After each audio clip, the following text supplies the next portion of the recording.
በንጉሥ ሄሮድስ ዘመን ነበረ ክርስቶስ የተወለደው። በተወለደ ጊዜ ይላል ሰብአ ሰገል የተወለደው የአይሁድ ንጉሥ ወዴት ነው? ኮከቡን በምስራቅ አይተን ልንሰግድለት መጥተናል። ጥያቄውን አንዴ እንድድገመው።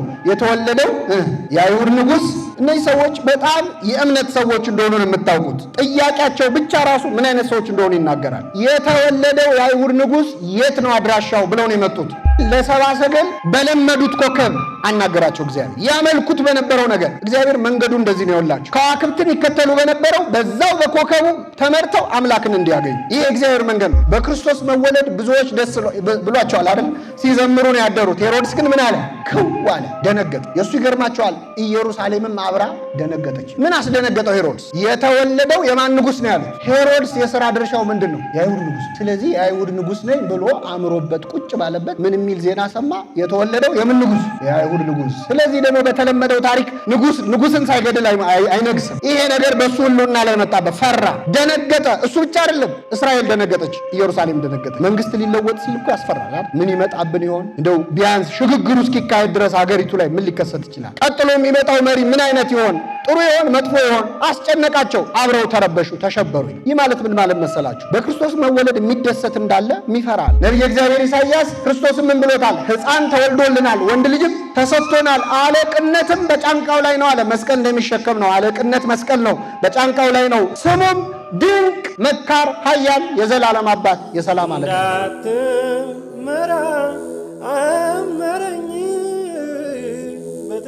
በስመ አብ ወወልድ ወመንፈስ ቅዱስ አሐዱ አምላክ አሜን። በስመ አብ ወወልድ ወመንፈስ ቅዱስ አሐዱ አምላክ አሜን። በስመ አብ ወወልድ ወመንፈስ ቅዱስ አሐዱ አምላክ አሜን። ክቡራን መምህራነ ቤተ ክርስቲያን፣ ወንድሞች ዲያቆናት፣ ምዕመናን፣ ምዕመናት ሁላችሁም በእግዚአብሔር ሰላምታ እንደምናመሻችሁ እንደምናመሻችሁ እንኳን አደረሳችሁ። ለዚህ ታላቅ ዕለት ያደረሰን አምላካችን ልዑለ ባሕርይ እግዚአብሔር ስሙ የተመሰገነ ይሁን። ቀደም ሲል ያው እኔ ባልደርስም ሰፋ ያለ ትምህርት ስትማሩ እንደነበር ሰምቻለሁ። ርዕሱ ስጠይቅ የፍስግ ሆነብኝ። ትንሽ ከእንቁላል ጋር ምናምን ይገናኛል አሉ። ስለዚህ እኔ የጾም ትምህርት እንማራለን። ለዚህ ቀን ያደረሰን አምላካችን ስሙ የተመሰገነ ይሁን። አሜን በሉ እስቲ አንድ ጊዜ በእልልታ በጭብጨባ መስግኑ። የዛሬው ዕለት የደስታ ቀን ነው አይደለም?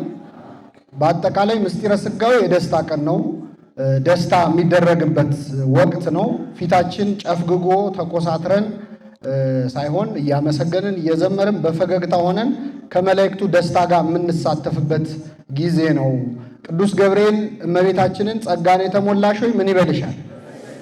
ስታስቡት መልአኩ ፊቱ እንዴት ይመስላችኋል? እንደዛ ሲላት ኮስተር ብሎ ደስ ይበልሽ አለ እንዴ? ደስ ይበልሽ ለማለት መጀመሪያ ፊቱ ምን ማለት አለ? በዚህ ምክንያት ነው ቤተክርስቲያናችን ቅዱስ ገብርኤልን ደስተኛው የምትለው፣ ፍሱህ የምትለውበት ምክንያት ያ ነው። ገብርኤል ደስተኛ ነው፣ ገጹ የበራ ነው።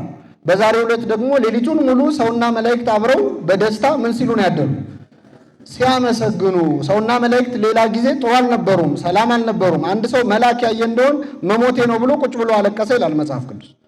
ሰውና መላእክት በዚህ ደረጃ ይፈራሩ እንዳልነበር የታረቁበት መጀመሪያ ከሁለቱም አንዳንድ ሰው ተወክሎ የእርቅ ስምምነት ተካሄደ አይደለም? ከሰው መካከል ማን? እመቤታችን። ከመላእክት መካከል ቅዱስ ገብርኤል በፊቷ ቆሞ ምን ይመስልሻል ብሎ የእኛንና የመላእክትን ወገንና የሰውን የእግዚአብሔርንና የሰውን የሰማይና የምድርን እርቅ ጉዳይ አናግሯት ይሁንልኝ ብላ ተቀብላ ከዚያ በኋላ አብሮ ለመዘመርም መታረቅ ስለሚያስፈልግ ሰውና መላእክት ታርቀው ሲዘምሩ ያደሩበት ቀን ነው። ለዚህ ዕለት ያደረሰን አምላካችን ስሙ የተመሰገነ ይሁን።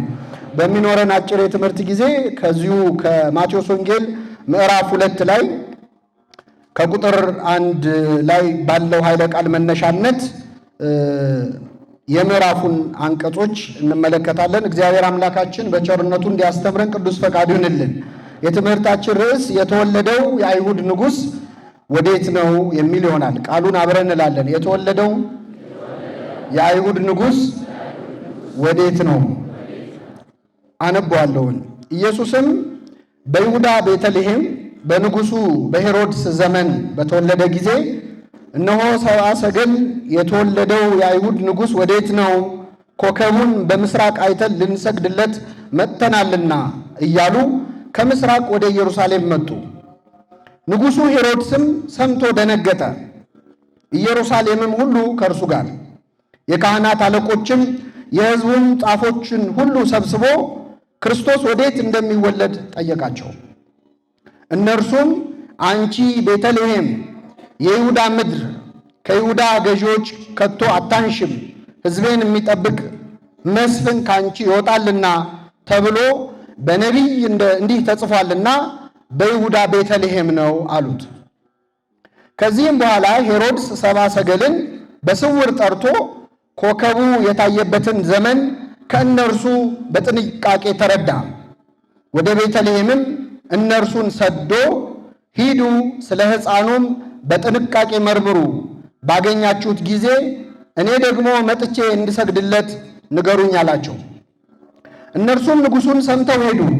እነሆ በምስራቅ ያዩት ኮከብ ሕፃኑ ባለበት ላይ መጥቶ እስኪቆም ድረስ ይመራቸው ነበር።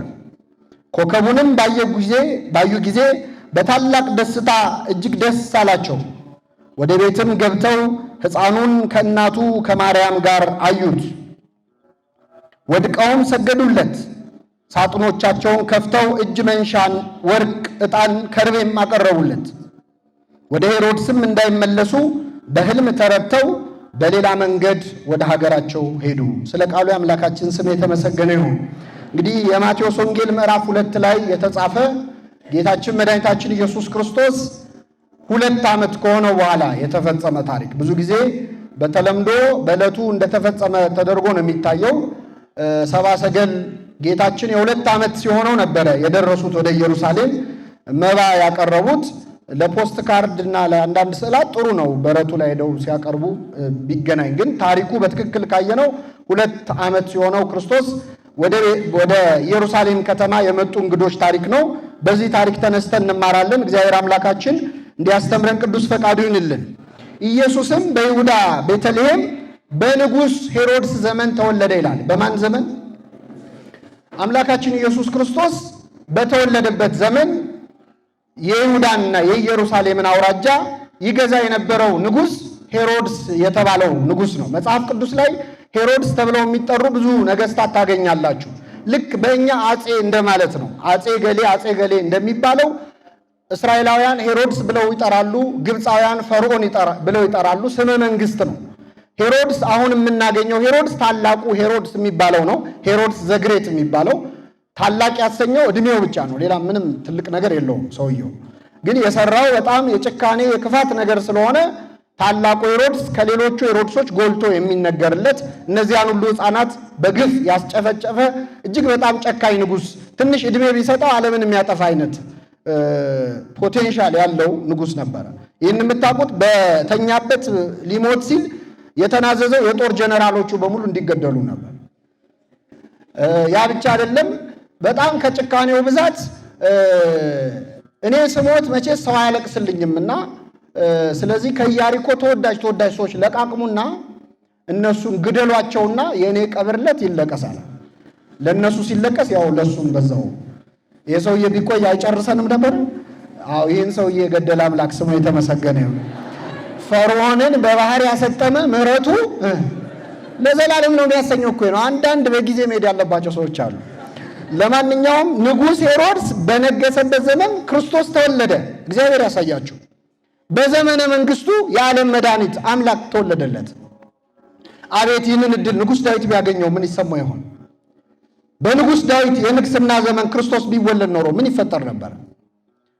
ትንቢቱን እያየ ገና የሚደሰት እነሆ በኤፍራታ ሰማነው፣ በዱር ውስጥም አገኘነው፣ ወደ ማደሪያዎቹ እንገባለን፣ እግሮቹ በሚቆሙበት ስፍራ እንሰግዳለን ብሎ የዘመረው ዳዊት ስንት በገና ይደረደር፣ ስንት ዝማሬ ያሰማን ነበር። የሳባና የሩቅ ምስራቅ ነገስታት መጥተው እጅ መንሻ ያቀርባሉ ብሎ የዘመረው ዳዊት በሱ ዘመን ቢሆን ክርስቶስ የተወለደው አብሮ ያቀርብ ነበር ከነገስታቱ ጋር።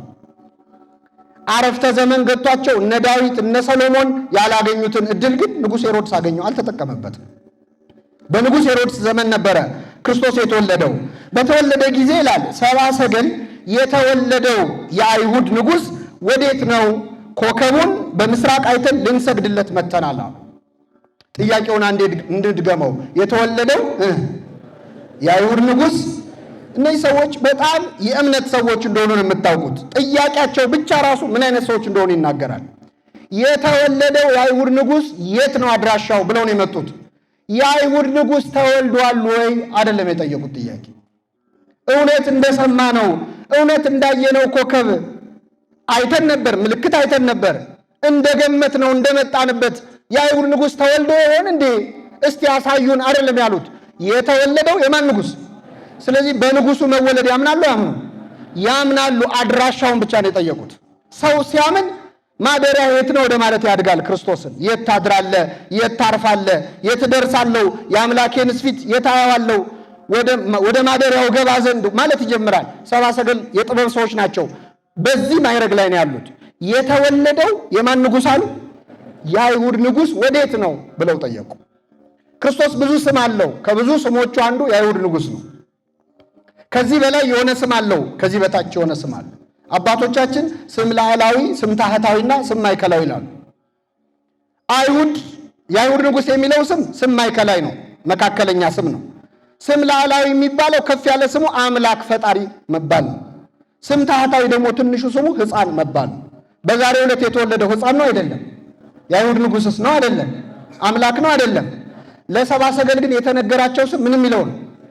የአይሁድ ንጉሥ። ሌሎቹ ቢሆኑ ኖሮስ የተጠቀሟቸው ስሞች፣ ለምሳሌ ሰብአ ሰገል መጥተው የተወለደው ፈጣሪ ወዴት ነው ብለው ቢጠይቁ ሰው ምን ይላቸዋል?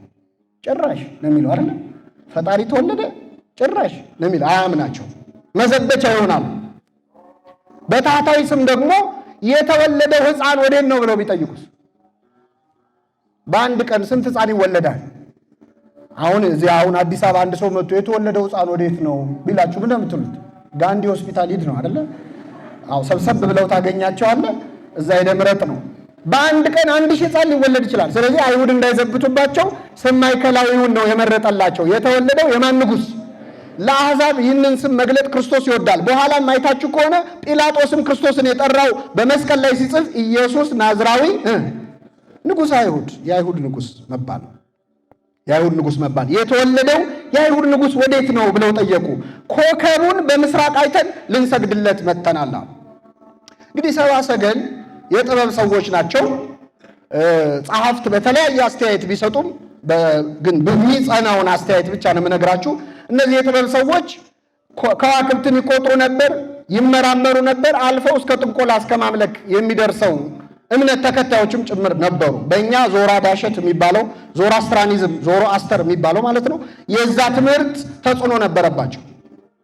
ስለዚህ ከዋክብትን እንደ ጣዖት የሚያመልኩ፣ ኮከብ ኃይል አለው ብለው የሚያምኑ አሁንም አሉ። በነገራችን ላይ የዚህ ተከታይ የሆኑ ሰዎች አሉ። በከዋክብት የሰው ዕጣ ፈንታ ይወሰናል፣ ከኛም መካከል ኮከቤ ከእሷ ጋር አይገጥምም የሚል ሰው አለ? የለም። በነገራችን ላይ ሰው ኮከብ የለውም። እሺ፣ ዛሬ ቁርጣችሁን ወቁ። ኮከብ አለ፣ በቦታው አለ፣ ግን የኛ የሆነ ኮከብ የለም። ከዋክብት የኛን ዕጣ ፈንታ ሊወስኑ እንኳን የኛን ዕጣ ፈንታ የራሳቸውን ዕጣ ፈንታ ራሱ አይወስኑ፣ አይሰሙ፣ አይለሙ። ምንም የሚያውቁት ነገር። ፀሐይ፣ ጨረቃ፣ ከዋክብት ግን ይመለኩ ነበር። ይገርማቸው። የሰው ልጅ ፀሐይ፣ ጨረቃ፣ ከዋክብትን አምላክ ብሎ ይሰግድ ነበረ። ግን ፀሐይ፣ ጨረቃ፣ ከዋክብት የተፈጠሩት ለሰው ልጅ ምን እንዲሆኑ ነበር? ዘመንን እንዲቆጥርባቸው ነበር። መሸ ነጋ እንዲልባቸው። በዛሬ ቋንቋ ምን ማለት መሰላችሁ? ፀሐይ፣ ጨረቃ፣ ከዋክብትን ማምለክ ማለት የእጅህን ሰዓት ቁጭ አድርገህ የቀን መቁጠሪያ ካላንደርህን ቁጭ አድርገህ አምላኬ ብሎ መስገድ ማለት ነው። ፀሐይ፣ ጨረቃ፣ ከዋክብት የተፈጠሩት ጊዜ ለመቁጠር ነው። ሌላ ኃይል የላቸው። በአንድ ቀን በዚህ ይሄ ኮከብ በሚወጣበት ጊዜ ስለተወለደ ሰው ጠባዩ እንዲህ ነው፣ ጠባዩ እንደዚያ ነው፣ ዘመናዊ ጥንቆላ ሆሮስኮፕ ምናምን እየተባለ ሰዎች ጋዜጣ እያዩ በቃ ምንም ራሱ የሆነ ጸብ ራሱ ሲነሳ ቪርጎዎች ችግር አለባቸው ይላል። በጣም የሚገርም ነው። በተወለደበት ቀን ወስኑ። ይሄ ውሸት እንደሆነ የምታውቁት በኤሳውና በያዕቆብ ነው። ያዕቆብና ኤሳው የተወለዱት በስንት ቀን ነው? አይሰማም። መንትዮች ናቸው። ያዕቆብና ኤሳው አንድ ኮከባቸው ይገጥማል። ጥቁርና ነጭ እኮ ናቸው፣ አይስማሙም። ገና ከሆድ ውስጥ ነው ድብድብ የጀመሩት አይደለ?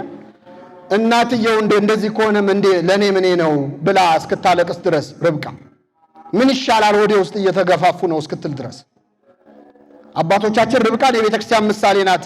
ሆዷ ውስጥ ያሉት የሚገፋፉት ደግሞ ቤተ ክርስቲያን ውስጥ የሚሻኮቱ ሰዎች ናቸው። እንዲህ ከሆነ ለኔ ምኔ ነው ማለቷ ለቤተ ክርስቲያን የኛ ጸብ ምን ይጠቅማታል ማለት ነው። ውስጥ ሆነው ይጣሉ ነበር። በኋላ ደግሞ ለብኩርና አንዱን አታሎ ቀምቶ እስኪታረቁ ድረስ ብዙ ውጣ ውረድ ለዘር የተረፈ ጸብ ነው። ስለዚህ ኮከብ ሊኖር ይችላል፣ ግን የኛ ዕጣ ፈንታ ሊወስን እንደማይወስን ግን ያየነው በዛሬው ዕለት ነው። ኮከቡ መርቶ አምላክ መስያችሁ ከሆነ ተሳስታችኋል፣ አምላክ ያለበቱን ኑ ላሳያችሁ አላቸው። ሰብአ ሰገልን እየመራ ወስዶ ከማን ጋር አገናኛቸው? ከክርስቶስ ጋር። እግዚአብሔር በመሰረቱ መልአክ ነው ይላሉ አባቶቻችን። ኮከብ ሆኖ የተገለጠው የእግዚአብሔር መልአክ ነው። ግን መልአክ ሆኖ አልተገለጠም፣ ኮከብ ሆኖ የተገለጠው። ለእረኞች ግን የተገለጠላቸው ምንድን ነው? መልአክ ነው። ለምን ካላችሁ ለእረኞች ኮከብ ቢገለጥ ቀና ብለው ያያሉ እንዴ? አይ የፈለገ ቢያበራ እንደውም ጥሩ ነው፣ ዛሬ በደንብ ከብቶቻችንን እናስግጣለን የሚሉት አይደል? ስለ ከዋክብት የሚያውቁት ታሪክ አለ? የለም። መልአክን ግን ያውቃሉ። አይሁዳውያን ናቸው፣ እስራኤላውያን ናቸው፣ ለመልአክ ቅርብ ናቸው። ለሰብአ ሰገል መልአክ ቢገለጥናቸው ኖሮ ደግሞ የመላእክትን መገለጥ አይተው ስለማያውቁ መላእክትን እናምልክ ወደ ማለት ይመጡ ነበር፣ እንደ አምላክ ወደ ማየት ይመጡ ነበር። ስለዚህ ለሰብአ ሰገል በለመዱት ኮከብ አናገራቸው እግዚአብሔር። ያመልኩት በነበረው ነገር እግዚአብሔር መንገዱ እንደዚህ ነው ያላቸው። ከዋክብትን ይከተሉ በነበረው በዛው በኮከቡ ተመርተው አምላክን እንዲያገኙ ይህ እግዚአብሔር መንገድ ነው። እስራኤላውያን በግብፅ ባርነት እያሉ 430 ዘመን ሲኖሩ ጥጃ ይመለክ ነበር፣ ግብፅ ውስጥ ላም ይመለክ ነበር። ስለዚህ ከዚያ ከወጡ በኋላ የግብፃውያን የጣዖት አምልኮ ጭንቅላታቸው ውስጥ በጣም ስለሰረገባቸው ሙሴ ዞር ሲልላቸው በወርቅ የሰሩት ምንድን ነው? ጥጃ ነው። ስለዚህ ጥጃ አምላክ አለመሆኑን፣ በሬ ላም አምላክ አለመሆኑን እንዲረዱ በበረሃ ደጋግመው መስዋዕት አድርገው እንዲያቃጥሉ ያዘዛቸው ምን ነበር? ጥጃን ነበር። አምላክ አይደለም። በሱ በኩል እኔን ታገኙኛላችሁ ታመልኩት በነበረው ማለት ነው። ስለዚህ ከዋክብትን መንገድ አድርጎ አምላካችን ሰብአ ሰገልን መራቸው። ስለዚህ በሰብአ ሰገል በኮከብ ተመርተን ልንሰግድለት መተናል አሉ። ምን ልንልልህ? ልንሰግድለት። ሰብአ ሰገል ለምንድን ነው የመጡት? ሊሰግዱ። ጥናታዊ ጽሑፍ ልንሰራ አላሉ። እንደ ጠቢባን አንዳንዴ እስቲ የተባለው ነገር እውነት ይሁን አይሁን ልናጣራ መተናል አላሉ። ልንፈላሰፍ አይደለም። ምን ልንልህ? ልንሰግድለት። በዚህ ከሰብአ ሰገል ከኛዋ ከንግሥተ ሳባ ይበልጣል። ንግሥተ ሳባ ወደ ሰሎሞን ሄደችው ምንድን ነው እንደተነገረለት ጠቢብ ሆኖ እንደሆነ አይ ዘንድ እስቲ ልሂድ አለች።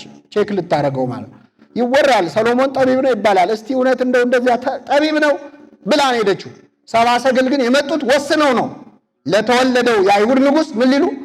ሊሰግዱ። የእነሱን ልቡና ለሁላችን ያድለን። ብዙ ሰው ወደ ኢየሩሳሌም ይጓዛል። እዚህም ያሉ መምህራን ሁሉም ሄደው አይተውታል። እዛ በጣም ብዙ ሰው ይሄዳል። ወደ ኢየሩሳሌም ሰው ለምንድን ነው የሚሄደው ካላችሁ ሊሰግድ አይደለም። ብዙ ሰው ፎቶ ሊነሳ ወደ ኢየሩሳሌም ሄዶ የመጀመሪያ ስራው ፎቶ ነው። እንዴ ዋና የመጣውበትን ጉዳይ ይላል ሰው። ሌላ ለፍልስፍና አርኪኦሎጂስቶች እኮ አሉ። እኛ እያነባን ምን ስማውን መሬት የሚመራመሩበት አሉ፣ የማይጠቀሙበት አሉ። ሰብአ ሰገል ግን የመጡት የጥበብ ሰዎች ቢሆኑም ለፍልስፍና አይደለም። ምን ሊሉልን ነው? ለእርሱ የሚሰግድ ልቡና ለሁላችን ያድለን። ሄሮድስም ሰምቶ ደነገጠ ይላል። በጣም ይገርማል። በክርስቶስ መወለድ ብዙዎች ደስ ብሏቸዋል አይደል? ሲዘምሩ ነው ያደሩት። ሄሮድስ ግን ምን አለ? ክው አለ፣ ደነገጠ። የእሱ ይገርማቸዋል። ኢየሩሳሌምም አብራ ደነገጠች። ምን አስደነገጠው ሄሮድስ? የተወለደው የማን ንጉሥ ነው ያሉት? ሄሮድስ የሥራ ድርሻው ምንድን ነው? የአይሁድ ንጉሥ ነው። ስለዚህ የአይሁድ ንጉሥ ነኝ ብሎ አምሮበት ቁጭ ባለበት ምን የሚል ዜና ሰማ? የተወለደው የምን ንጉሥ? የአይሁድ ንጉሥ። ስለዚህ ደግሞ በተለመደው ታሪክ ንጉሥን ሳይገድል አይነግስም። ይሄ ነገር በሱ ሁሉና ላይ መጣበት። ፈራ፣ ደነገጠ። እሱ ብቻ አይደለም፣ እስራኤል ደነገጠች፣ ኢየሩሳሌም ደነገጠች። መንግስት ሊለወጥ ሲል እኮ ያስፈራል አይደል? ምን ይመጣብን ይሆን? እንደው ቢያንስ ሽግግሩ እስኪካሄድ ድረስ ሀገሪቱ ላይ ምን ሊከሰት ይችላል? ቀጥሎ የሚመጣው መሪ ምን አይነት ይሆን? ጥሩ ይሆን? መጥፎ ይሆን? አስጨነቃቸው። አብረው ተረበሹ፣ ተሸበሩ። ይህ ማለት ምን ማለት መሰላችሁ? በክርስቶስ መወለድ የሚደሰት እንዳለ የሚፈራ አለ፣ የሚደነግጥ አለ። እኛም መሐላው እኔ ያልደነግጥም ኧረ ደስ ብሎኝ የሆነጭ በነጭ ለብሼ የመጣው ልትሉ ትችላላችሁ። አዎ ደስ ይለናል። ግን አንዳንዴ ልክ እንደ ሄሮድስ ደግሞ የምንሆንበት ጊዜ አለ። ይሄ ማለት ምን ማለት ነው? ራሳችንን አንግሰን በራሳችን ላይ ወሳኝ ነኝ ብለን የፈለኩትን በላለው፣ የፈለኩትን ጠጣለው፣ የፈለኩትን ሰራለው፣ ወደ ፈለኩበት ሄዳለው፣ እንደፈለኩ ለብሳለው፣ ማንም በኔ ላይ ኃይል የለውም ብለን ወደ ክርስትናው መምጣት የማንፈልግ ሰዎች አለ። የንጉሱ መወለድ የኛን ስልጣን እንዳይቀማን እንደ ሄሮድስ የምንፈራ ሰዎች አለ። የኛን ራስ ገዝነት፣ ባለስልጣንነት፣ የፈለግነውን የማድረግ ፍላጎት ይነካብን ይሆን ብለው ሰዎች ክርስቶስን የሚፈሩ አሉ፣ የሚሸሹ ሂድልን ያሉት አሉ። መጽሐፍ ቅዱስ ላይ በነገራችን ቅፍርናሆም የምትባል ሀገር ላይ ያሉ ሰዎች ተሰብስበው ይላል በማህበር ተሰባስበው ኢየሱስን ከሀገራቸው እንዲሄድላቸው ለመኑት ይላል። ምን እንዲልላቸው? ባጭሩ ያሉት ምንድነው? ጌታ ሆይ ምን በልልህ? ሂድልን፣ ሂድልን። ለምን መሰላችሁ? ጋኔን የያዘው ሰው ነበረ። ርኩስ መንፈስ ሲያስጨንቀው ሲያንፈራፍረው ቆየ። ጌታችን መጣና ርኩስ መንፈሱን አስወጣው። ጋኔኑ ወደ አሳማዎቹ ሊሄድ ጠየቀ። ክርስቶስ ወደ አሳማዎቹ ላከው። አሳማዎቹ ላይ ሲያርፍባቸው አሳማው መንጋ ሁሉ ተደናብሮ ወደ ገደል ገባ። አሁን በአይናቸው መጣ ማለት ነው። አሳማ እየሸጡ አሳማ እያረቡ ነው የሚተዳደሩት። ስለዚህ ገደል ሲከትባቸው ጌታ ሆይ ከሀገራችን ሂድልን አሉ። ከኔ ጋር ናችሁ? አሳማውንም ባይጥለው ጥሩ ነበር፣ እሱም ትንሽ አጥፍቷል አላችሁ እንዴ? ተማሪ ነገር እኮ ጭንቅላቱ አያርፍም። ዝም ብለህ በእነተን ጥፋ ቢሉ አይሻልም? ወደ አሳማ ክርስቶስ ለምንድን ነው አሳማ ገደል እንዲገባ ስለምን ፈቀደ? ጋኔን ውስጥ ወደ አሳማው ላይ እንዲገባ ለምን ፈቀደ? ምክንያት ነበረው። ሁለት ነገር ነው ያሳየ። አንደኛ ሰይጣን እንኳን በአርአያ እግዚአብሔር በአርአያ ሥላሴ የተፈጠረው ሰው ላይ ይቅርና አሳማ ላይ ለመግባት እንኳን የማን ፈቃድ ያስፈልገው? መብት የለውም። ለአሳማ እንኳን አስፈቅዶ ነው። አያችሁ፣ እንደፈለገ ሊጫወትብን አይችልም። ማን ካላሰናበተው? እግዚአብሔር። ይሄ አንደኛው። ሁለተኛ አሳማዎቹ ላይ ሰይጣኑ ሲገባ በአንድ ጊዜ አሳማዎቹ ግር ብለው ወዴት ገቡ? መልሱ እንጂ ወደ ገደል ገቡ። ጋኔኑ ከአሳማዎቹ በፊት ማ ላይ ነው የነበረው? ሰውየው ገደል ገብቷል? አልገባም። ቸርነቴ ከልክላው ነው እንጂ ሰይጣን ሐሳቡ እንደዚህ ማድረግ ነበር። እናንተ ሁላችሁም ገደል ቢከት ደስ ይለዋል። ኃይል ስለሌለው ነው እንጂ አሁን ሰይጣን ሙሉ መብት ቢኖረው እዚህ ጉባኤ በር ላይ ቆሞ አንገታችን አንቆ ይደፋል ነበር። ቃል እግዚአብሔርም እንድንሰማ አይፈልግም ነበር። አይችልም፣ ኃይል የለውም። አንዳንድ ሰዎች ሰይጣንን አጋነው ባለስልጣን የሚያደርጓል። በፍጹም ምንም ማድረግ አይችልም ሰይጣን። እንኳን እኛን አሳማ ላይ ምንም ማድረግ አይችልም። እነሱ ግን ውጣልን አሉት። አሳማችን ተነካብን አሉ። አሳማ እንግዲህ አሳማ በግዕዝ ህሱም ማለት አስቀያሚ ነው። የመጨረሻ ቆሻሻ እንስሳ ነው። ለሱ ተቆርቁረው ነው ሂድልን ያሉ ክርስቶስን። ለቆሻሻ ምግባራቸው ብለው ሂድልን ያሉ ሰዎች አሉ። ክርስቶስ ንግድ ላይ ክርስቶስ እንዲነሳ የማይፈልጉ ነጋዴዎች አሉ። ቢዝነሳቸው ላይ እንዲመጣ መስሪያ ቤት እንዲመጣ የማይፈልጉ አሉ። ክርስቶስ እሑዱን ይዘክራሉ፣ ያገለግላሉ፣ ያስቀድሳሉ። ስራ ቦታ ግን መንፈሳዊ ነገር እንዲወራ አይፈልጉም። ሂድልን ይላሉ፣ ይደነግጣሉ። መንፈሳዊነት እየሰፋ ሲመጣ እንደ ሄሮድስ ይፈራሉ። የነበራቸውን ስልጣን ንግስና እንዳያጡ በተወለደው የአይሁድ ንጉሥ ይደነግጣሉ። እነዚህ ከሆነ እግዚአብሔር ይሰውረን። ሄሮድስ ሰምቶ ደነገጠ፣ ኢየሩሳሌምም አብራው ደነገጠች። የካህናት አለቆችን ጠራና ጻፎችን ሰብስቦ ክርስቶስ ወዴት እንደሚወለድ ጠየቃቸው። የሄሮድስ ጥያቄ እንግዲህ የት ነው ጌታ የሚወለደዋል? ሄሮድስ የሚጠይቀው ለማወቅ ብሎ ነው አይደለም፣ ሊገለው ነው። ባጭሩ ክርስቶስን ምን ሊለው ነው?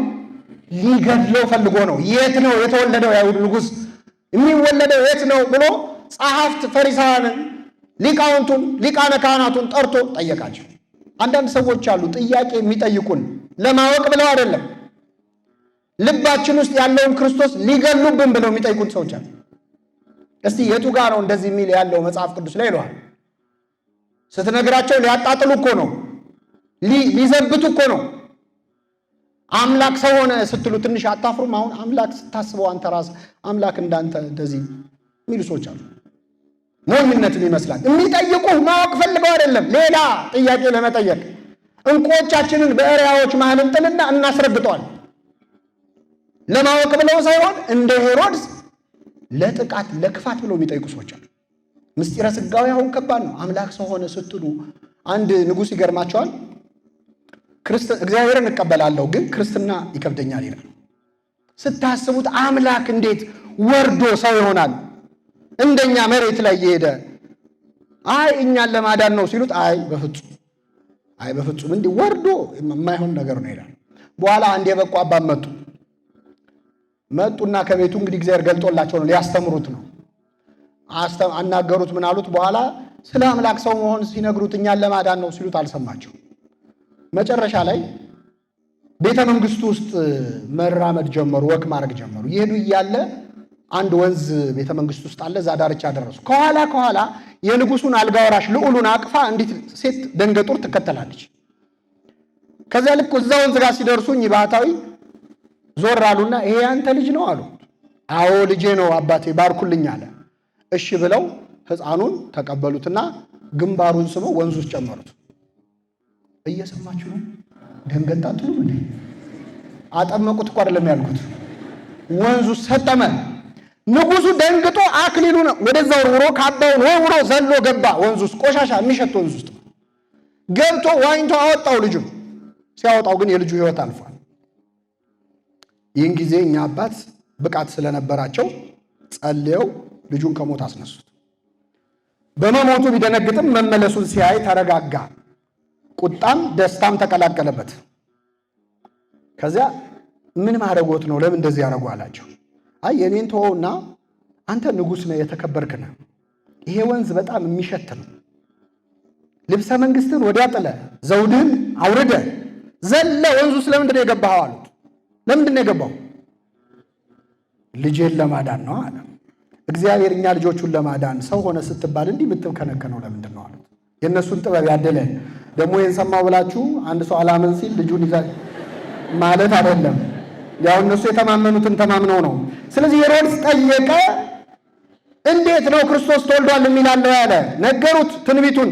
አንቺ ቤተልሔም የይሁዳ ምድር ከይሁዳ ገዢዎች ከቶ አታንሽም፣ ሕዝቤን የሚጠብቅ መስፍን ከአንቺ ይወጣል ተብሎ በነቢይ ተጽፏልና በይሁዳ ቤተልሔም ነው ክርስቶስ የሚወለደው። ጥቅሱን ነገሩት። ተነግሯል። አዎ ነቢዩ ሚክያስ ቤተልሔምን ሲያልፍ ሲያያት በሳር ተውጣ እንደው ምንም የጠፋ አገር መስላ ጠፍ ሆነ አያት። አዘነላት ከተማይቱ። ቤተልሔም የተናቀች ከተማ ነች። በነገራችን ቤተልሔም መወለድ የሚያኮራ አልነበረም እና አዘነና አንቺ ቤተልሔም ሆይ የኤፍራታ ክፍል ሆንሽ አንቺ ቤተልሔም ሆይ ከይሁዳ መሳፍንት ሀገር ከቶ አታንሽም፣ ሕዝቤን የሚጠብቅ መስፍን ከአንቺ ይወለዳል። አሁን ዓለም ሁሉ እየሄደ የሚሳለመው ቤተልሔምን ሆኗል አይደለ? ሕዝቤን የሚጠብቅ መስፍን ከአንቺ ይወጣል አለ። ቤተልሔም ተራ ከተማ ነበረች። አንዳንድ ሰው በተወለደበት ከተማ ይኩራራል እኮ አይደለም እንዴ? እኔ እኮ የተወለድኩት ይላል። ገና ጥያቄው ሲጠየቅ ደስ ይለዋል አይደለ? የተወለድኩበት ይላል። ደግሞ የተናቀች ከተማ ከሆነች ጥያቄውን ይሸሻል። ወይ ደግሞ የትም ተወለድ ምናምን እደግ ይላል አይደለ? ለማቃል ክርስቶስ የተናቀ ቦታ የተረሳች ከተማ የተወለደባት ከተማ አደረጋት። የተናቅነውን በቸርነቱ ያስበን። መርጦ ከከተሞች ስም የሌላትን የተናቀችውን ከተማ ቤተልሔምን ነው። የሚገርማችሁ ጸሐፍት ፈሪሳውያን አይሁድ ጌታ ይወለዳል የሚለውን ትንቢት ያምናሉ፣ ያውቃሉ። ለሄሮድስም ጥቅስ ጠቅሰው የነገሩት እነሱ ናቸው። አዎ በቤተልሔም ነው የተወለደው ብለው ተናግረዋል። ከሰብአ ሰገል ጋር ግን ተከትለው ሄደው ሰግደዋል? አልሰገዱም። ጥቅስ ጠቃሽ የሆንን ሰዎች አለን። ሌላው ሲሰግድም አንሰግድ። ስለ ንስሐ ጥቅስ ተናገር ሲባል አረ ቀላል ነው ላሳየ ማቴዎስ ወንጌል ብሎ የሚጠቅስ ንስሐ ገባ ስለው ግን አይገባም። ይቅር ተባባሉ ለሚለው 40 ጥቅስ ያለው ስለ ይቅርታ በጣም መተረክ የሚችል ግን ይቅር ተባባል ሲባል ደስ የማይለው ሰው ይሄ የአይሁድ ሕይወት የፈሪሳውያን ሕይወት ነው። ለክርስቶስ ስገዱ ብለው ሰብአ ሰገልን መንገድ የጠቆሙት እነሱ ናቸው። እነሱ ግን አልዳኑበትም። እንደዚህ ከመሆን ይሰውረን። ከዚህ በኋላ ሄሮድስ ሰብአ ሰገልን በስውር ጠርቶ ኮከቡ የታየበትን ዘመን ከነርሱ በጥንቃቄ ተረዳ። ከዚያ ምን አለ? ሂዱ ስለ ሕፃኑ በጥንቃቄ መርምሩ፣ ባገኛችሁት ጊዜ እኔ ደግሞ መጥቼ እንድሰግድለት ንገሩኝ አለ ይላል።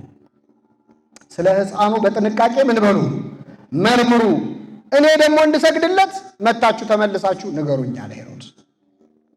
ይህ ንግግር በመጀመሪያ የሄሮድስን ክፋት ያሳያል። ምን አይነት አስመሳይ ሰው እንደሆነ ያሳያል። ለሕፃኑ መጥቼ ምን እንድልለት እንድሰግድለት።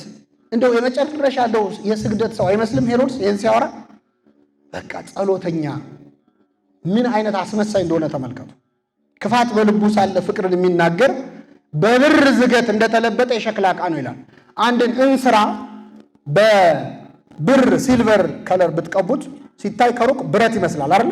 ብትመቱትስ ይሰበር። ክፋት በልቡ ይዞ ፍቅር የሚናገር ሰው እንደዛ ነው ይላል መጽሐፍ። ሄሮድስ ክፉ ነው፣ ግን ንግግሩ ማር ነው። እንደዚህ አይነት ሰዎች አሉ። በጣም የሚጠሉትን ሰው ልክ ሳስብሽ መጣሽ የሚሉ አሉ። ናፍቀኸኝ ነበረ ትዝም አይላ አይኑን ያሳየኝ የሚሉትን እኮ ነው። እግዚአብሔር ያሳያቸው። ሊገለው እያሰበ ክፋት እያሰበ ግን የፍቅር ንግግር ተናገረ። መጥቼ ምን እንልለት። አቤት ክርስቶስ በአስመሳዮች ተከቦ ነበር የጀመረው። ከመሞቱም በፊት በአስመሳዩ ይሁዳ ነው አይደለም የተሰቀለው። መምህር ሆይ የዋለውን አያሳድርብህ ያደረውን አያውልብህ፣ ሰላም ላንተ ይሁን ብሎ መጥቶ ሳመው ይላል። እዛው ደርቆ አለመቅረቱ የእግዚአብሔር ቸርነት። በልቡ እኮ ክፋት ነው የሚያስበው፣ ግን አቅፎ ሳመው። የፍቅሩን ምልክት የጸብ ምልክት አድርገው መጣ። በእውነት ይሁዳ የሳመው መሳብ ጎኑን በጦር ከወጋው ሰውዬ በላይ አሞታል ክርስቶስ። በልቡ ክፋት ይዞ የፍቅር ንግግር መናገር እጅግ እግዚአብሔር የሚጠላው ነው። እንደዚህ ከመሆን ይጠብቀን። ማስመሰል፣ ዲፕሎማሲ ምናምን እየተባለ መሸንገል፣ በጻድቅ ላይ የሚናገሩ የሽንገላ ከንፈሮች ዲዳ የሆኑ ነው። ጻድቅ እውነተኛው የሆነው አምላክ ክርስቶስ ላይ ትልቅ የሽንገላ ንግግር ነው የተናገረው ሄሮድስ።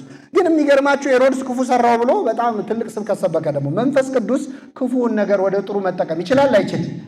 ይችላል። እስቲ አንዴ ንግግሩን ስሙ፣ አንዴ አብረን እንበል። ስለ ሕፃኑ በጥንቃቄ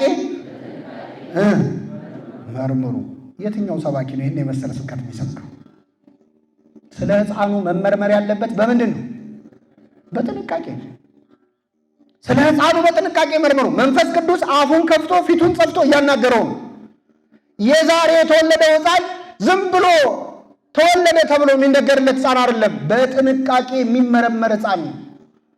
ሌላ ቀን እንደተወለዱት ሕፃናት እንዳይመስላችሁ። የዛሬው ሕፃን እናቱን ፈጥሮ የተወለደ ሕፃን፣ እናቱን ፈጥሮ ብቻ መርጦ። እስቲ ወላጆቻችሁን ምረጡ ብትባሉ አሁን ያሉትን ወላጆች ትቀይራላችሁ? አትቀይሩ? የሉም። አይዟችሁ፣ እዚህ አልቀይርም ትላላችሁ፣ ግን የሆነ ደግሞ የምናስተካክለው ነገር አይጠፋም አይደል? ትንሽ አብዛኞቻችሁ ደስ አላላችሁ። እሺ አትቀይሩም፣ ችግር የለውም። ግን ወላጅ መርጦ መወለድ ቢቻል ምናልባት የሀገራችን ባለጸጎች ልጅ በልጅ የሆኑ ነበር አይደል? በምርጫ ቢሆን ማንም ሰው መርጦ የተወለደ የለም ከክርስቶስ በቀር። የዛሬው ሕፃን እናቱን መርጦ ብቻ አይደለም ፈጥሮ ነው የተወለደው። እናቱን ፈጥሮ መቅደሱን ሰርቶ ነው የገባው። አይገርማችሁ? መቅደሱን ሰርቶ አንጾ በዛሬው ዕለት ራሱ መርጦ የገባ አወጣጡ ከቀድሞ ጀምሮ የሆነ ሕፃን ይላል። አንቺ ኤፍራታ ሆይ ቤተልሔም የኤፍራታ ክፍል ሆይ አወጣጡ ከቀድሞ ጀምሮ የሆነ ንጉሥ ካንቺ ይወለዳል። ቅድመ ዓለም የነበረ ከዓለም መፈጠር በፊት የነበረ ሕፃን ብሎ የመዋዕል ሕፃን በማኅፀንኪ ተጸውረ ብሎ የመዋዕል ሕፃን ይላል ደራሱ። በማኅፀንሽ ውስጥ ሽማግሌ ሕፃን ተያዘ። ቅድመ ዓለም የነበረው ዓለምን የፈጠረው ሕፃን በድንግል ማርያም እቅፍ ነበር። ስለ ሕፃኑ ድንቅ ሕፃን ነው የዛሬው ሕፃን። ነቢየ እግዚአብሔር ኢሳይያስ ክርስቶስን ምን ብሎታል? ሕፃን ተወልዶልናል፣ ወንድ ልጅም ተሰጥቶናል፣ አለቅነትም በጫንቃው ላይ ነው አለ። መስቀል እንደሚሸከም ነው። አለቅነት መስቀል ነው፣ በጫንቃው ላይ ነው። ስሙም ድንቅ መካር፣ ኃያል፣ የዘላለም አባት፣ የሰላም አለቃ ይባላል። ድንቅ ነው የዛሬው ሕፃን፣ የሚደነቅ ነው። እንደ ሌሎች ሕፃናት በጥንቃቄ መርምሩ። ቤተክርስቲያናችን አሁን የዛሬውን ሕፃን የሚገርማቸው አንዳንድ ሰዎች የጌታን ልደት ብዙም ማክበር፣ ስቅለቱ፣ መስቀሉ ዋናው በደሙ ያዳነን ብለው የጌታን የልደቱን ነገር ማረሳሳት የሚፈልጉ ሰዎች አሉ። ከኔ ጋር ናችሁ? አምላክ ተወልዶ ከዚህ በፊት አይተው ያውቃል? ታውቃላችሁ? አናውቅ። የኛ ቤተክርስቲያን ደግሞ ልደቱን ማለፍ አልቻለችም አይምሮዋ። በመሰረቱ አንድ ሰው ክርስቶስ እንዲሰቀል በልቡ ላይ ማለት እንግዲህ ክርስቶስ የተሰቀለው በራስ ቅል ስፍራ ነው አይደል? በራስ ቅል ስፍራ የተሰቀለው ስቅለቴን፣ ሞቴን፣ መስቀሌን በአይነ ህሊናችሁ በራስ ቅላችሁ አስቡት ለማለት ነው። ስለዚህ አንድ ሰው በልቡ ክርስቶስ እንዲሰቀል መጀመሪያ በልቡ መወለድ አለበት። የሚወለደው ደግሞ ቤተልሔም ስትሄድ ከማን የሚወለደው? ከእመቤታችን። የክርስቶስን የልጅነት ጉዳይ ተራ ሊያደርጉ ሊያረሳሱ ይሞክራሉ። ሰው ልጅነቱ እንዲነሳ የማይፈልገው በልጅነቱ የሆነ ችግር ሲገጥመው። ክርስቶስ አምላክ ሆኖ ሰው የሆነው እኮ በልጅነቱ ነው። ሰው የሆነበትን ታሪክ ቤተክርስቲያን ትናገረዋለች ዛሬ። እሱ መወለዱ ያስደንቃታል። ድንግል መውለዱ ያስደንቃታል። ማቀፏ ያስደንቃታል። ጡቶቿን ማጥባቷ ያስደንቃታል። እመቤታችን ድንግልናዊ ወተቷን በአምላክ አፍ ውስጥ ማፍሰሷን ታደንቃለች። ቅዱስ ኤፍሬም ሶርያዊ እመቤታችንን ሆኖ ይጨነቃል። እንዴት ብዬ ነው የምመግብህ ትላለች እመቤታችን። አንተ ምንጭ ሆይ አንተን ለማጠጣት የጡቶቼን ምንጮች ከፍት ዘንድ እንዴት ይቻለኛል ትላለች ድንግል። አምላኳም ነው ልጇም ነው። ፈጣሪዋን ወልዳ አቅፋ ነው እያየናት ያለ ነው። እንዴት እንለፈው ይህንን ልደት ነው? እንዴት እንርሳው? ዛሬ ተወለደ ሕፃኑ ቆይቶ ተኛ። ሰማይንና ምድርን የፈጠረው አምላክ ተኛ። ሲያለቅስ ስናየው እንዴት አሁን ዛሬ እፎ ተሴሰ ሐሊበ ከመ ሕፃናት፣ እንዴት ወተት እንደ ሕፃን እሱ ይጠጣል ሲሉ ነው የሚያድሩት አባቶቻችን። መጠጣቱ ይገርመናል፣ መተኛቱ ይገርመናል፣ ማልቀሱ ይገርመናል። ሲያለቅስ ደግሞ ልጅ እናት ማባበል አለባት። ክርስቶስን ያባበለችው ማነች? ቅዱስ አባታችን ቅዱስ ኤፍሬም የልደት መዝሙሩ ለለባይ እሹሩሩ ብሎ ነው የሚጠራው። እሹሩሩ በሉ እስኪ። እሹሩሩ የሚለው ዜማ መቼስ ሁላችንም ከእናቶቻችን ሰምተነዋል። ድንግል ማርያም ልጇን ምን ብላ ነው ያባበለችው? ቅዱስ ኤፍሬም ይጨንቀዋል። በእሷ ቦታ ሆኖ ጌታ ሆይ አንተን ለማባበል እንዴት ያለ ቃል ተጠቅሜ ላስተኛህ እችላለሁ ይላል። ከሌሎች እናቶች ልትዋስ አትችልም ይላል። ምክንያቱም ሌሎች እናቶች አምላካቸውን ወልደው አያውቁም፣ መዋዋስም አይቻልም። የእኔ ጌታ ማሙሽ ልትለው አትችልም፣ አምላኳ ነዋ። ቅዱስ ያሬድ የእመቤታችን ጭንቀት ገባውና ከድንግል የተወለደውን ምን ብለን እንጥረው ይላል። ዛሬ አንበሳ እንበለው፣ ከራዲዮን እንበለው፣ ማን ብለን የምንጠራው ይህንን ሕፃን? እመቤታችን ተጨነቀች። አምላኬ ትበለው ልጄ ትበለው። በጣም ያስጨንቅ። በምን አይነት ማስተኛ አታስተኛው? ለሱ እኮ መላእክት ሳያቋርጡ ቅዱስ ቅዱስ ቅዱስ እያሉ ምን የሚሉለት አምላክ ነው የሚዘምሩለት። መላእክት ቅዱስ ለሚሉለት ምን አይነት የማስተኛት ዜማ ልታዜም ትችላለች? ተጨነቀች ድንግል ማርያም ይላል ቅዱስ ኤፍሬም። ወደ ዳዊት ለመነች። ምን አለች? አባትህ ዳዊት ዛሬ የምስጋናውን የመዝሙሩን ሀብት መጥቶ እኔ ጋር ያራግፍልኝ ትላለች። ያምጣልኝ የእሱን ዝማሬ ልዘምር። እሱ ባላያቸው ሰባ ሰገል እጅ መንሻ አቀረቡ ብሎ ከዘመረ እኔ ከሱ ተውሼ ይኸው አየኋቸው ብዬ ልዘምር እንጂ ትላለች። ስለዚህ ቤተ ክርስቲያናችን የልደቱን ነገር ታደንቃለች። አንድ ነጥብ ላንሳና አበቃለሁኝ ሰዓት ስላለቀ። ሰባ ሰገል እንደተነገራቸው ወደ ቤተልሔም ደረሱ። በኮከብ ተመርተው ወደ ክርስቶስ ገቡ። ሕፃኑን ከእናቱ ጋር በቤት ውስጥ በድህነት ቤት ውስጥ አዩት። ወድቀውም ምን አሉለት? ሳጥናቸውንም ከፍተው እጅ መንሻ አቀረቡለት። እነዚህ ሰዎች በእውነት በጣም ማድነቅ ያለብን ጠቢባን ናቸው። ንጉሥ ይወለዳል ተብለው ነው የመጡት ከሀገራቸው። እንደመጡ ወድቀው ሰገዱለት።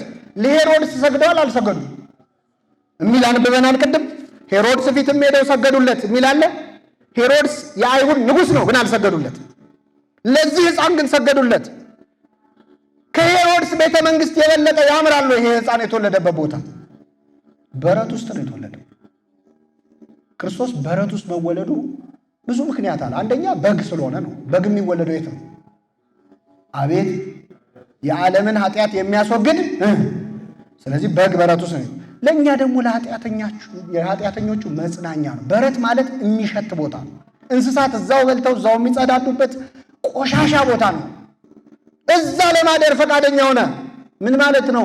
እንደ በረት የቆሸሸ ሕይወት ያለንን ሰዎች አይጸየፈን፣ አይሸተውም። እሱ ክርስቶስ ይሸተው አናይም። ይሸታል አለችው እኮ 4 ቀን የሞላውን ሬሳ አይሸተውም። እሱ የፈለገ በኃጢአት ብንረክስ አይሸተም። እንደ እንስሳ ብንሆንም ካጠገባችን ለመተኛት ፈቃደኛ ነው ክርስቶስ። ሰብአ ሰገል ቦታውን ሲያዩ እዚህ ላይ የምናደንቃቸው ምንድን ነው? እናንተ አሁን ንጉሥ ይወለዳል ተብላችሁ 2 ዓመት ሙሉ ተጉዛችሁ በኮከብ ተመርታችሁ ስትመጡ ሕፃኑ የድሃ ቤት ውስጥ ተኝቶ ያደፈ ልብስ ለብሶ ንጉሥ የተባለው ሕፃን ማለት ነው ስታዩት ይህን ነገር ተሳስተን ሳይሆን አይቀርም። ቦታውን ስታዩት ማለት ነው። መኖሪያ ቤታቸውን አይተን የናቅናቸው ሰዎች የሉ? በፊት በጣም የምናከብራቸው የምንወዳቸው ቦታ የምንሰጣቸው እዚህ ነው የምትኖረው ብለን የናቅናቸው ሰዎች አሉ። ወድቀው ሰገዱለት፣ ሳጥናቸውንም ከፈቱ ይላል። እንደ ባለ ጸጋ እንደው ልብ አድርጉ፣ ይዘው የመጡትን ስጦታም አልቀየሩም። ድህነቱን አይተው ምን ማለት ነው? ወርቅ ዕጣን ከርቤ ይዘው ነው የመጡት አይደል? ቤቱን ሲያዩ ጎስቆል ሲል አይ እዚህ ቤት እንኳን ብዙ የሚያስፈልግ ዕቃ አለ፣ የሚያስፈልግ ነገር አለ፣ እንቀይር አላሉ። እንዳመጣጣቸው ወድቀው ሰገዱለት። ከዚያ ሳጥናቸውን ከፈቱ። ብዙ ባለጸጎች ስህተት የሚሰሩት በምን መሰላቸው? ወደ ክርስቶስ ሳይሰግዱ ሳጥናቸውን ይከፍታሉ። ልባቸውን ሳይከፍቱ ሳጥናቸው ይከፈታል። ብቻ የሆነ የቤተ ክርስቲያን ነገር ይነሳ ቶሎ ኪሳቸው የሚገቡ አሉ። ስንት ብር ነው የሚያስፈልገው? እኔ እርዳታ ነገር ችግር የለም ቼክ ሊፈርምልህ የሚሉ ውስጥ ባቸው ግን አይመጡም። ክርስቶስ ደግሞ ሳጥናችንን ከመክፈታችን በፊት ምናችንን እንድንከፍት ይፈልጋል። የሰማነውን በልቡናችን ያሳድርብን።